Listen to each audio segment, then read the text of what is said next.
దేవునికి మహిమ కలుగును గాక. మీ అందరికీ ప్రభు పేరిట వందనాలు, శుభాలు. నేటి దేవుని వాక్యము: నీతివంతునికి ఏ ఆపదయు సంభవింపదు, భక్తిహీనులు కీడుతో నిండియుందురు. సామెతల గ్రంథం 12వ అధ్యాయము 21వ వచనం. ఈ లోకంలో మనం ఎన్ని కష్టాలు, శ్రమలు, నిందలు, అవమానాలు వచ్చినప్పటికీ, ఉపద్రవాలు వచ్చినప్పటికీ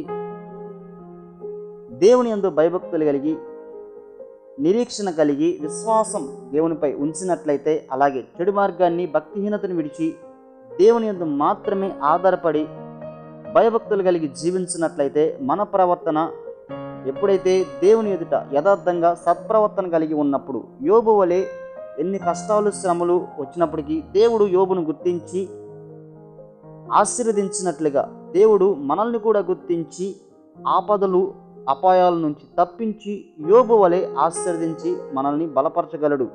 ఆమేన్. ప్రార్థన. సర్వాధికారి యేసయ్య, ఈ మాటలు వింటున్న ప్రతి ఒక్కరికి ఈ మాటల ద్వారా ధైర్యాన్ని నింపమని, అలాగే ఎవరైతే నీ సన్నిధిలో నీ ప్రియ ప్రజలు నీతివంతులుగా, యథార్థవంతులుగా, మంచి ప్రవర్తన కలిగి జీవిస్తున్న ప్రతి ఒక్కరికి అపాయాల నుంచి తప్పించి, కీడు నుంచి తప్పించి, సంరక్షించి పోషింపమని, ప్రతి తెగుల నుంచి విడిపించి గణపరచమని యేసు నామములో అడిగి ప్రార్థిస్తున్నాము తండ్రి. ఆమేన్. మీ అందరికీ వందనాలు. దేవుడు ఈ మాటల ద్వారా మనందరినీ దీవించునుగాక. ఆమేన్.